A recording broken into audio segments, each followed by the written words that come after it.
this is Mary. I'm a development coordinator with TinyFrog Technologies, and today we're going to be talking with Michael, our founder, about general website information. How much do you think a website should cost?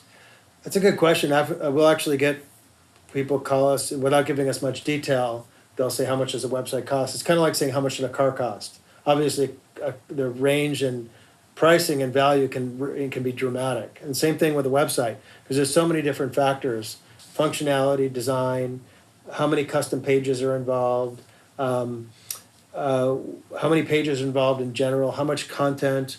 So it's almost impossible to answer that question, how much should a website cost? But what we do when we work with clients, we have a very involved discovery kind of phase to kind of ascertain what the client needs, what they don't need, what's unnecessary, what's necessary, and we can base our pricing on that. But it's difficult to say how much. It's really impossible to say how much should a website cost.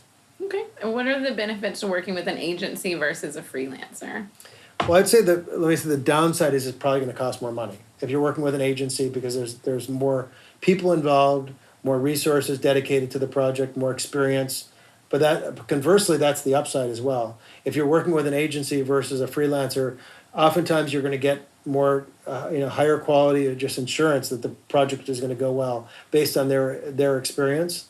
The other thing which is really important, a website, it consists of a number of different specializations: strategy, design, project management, development, quality control, so forth and so on. It's difficult for one or a few people to have all those skill sets and to be good in all those different areas. So, if you're working with an agency, at least a mid-sized agency, you're going to get the benefit of having all those skills involved in the project, which will really ensure a much higher quality end product. So there's definitely some big advantages to an agency. The downside is that it's probably going to cost more, but a website is such an important tool for pretty much every business nowadays. It's probably one of the more important places for a company to put its best foot forward. Thanks, everyone. For more information, you can visit tinyfrog.com.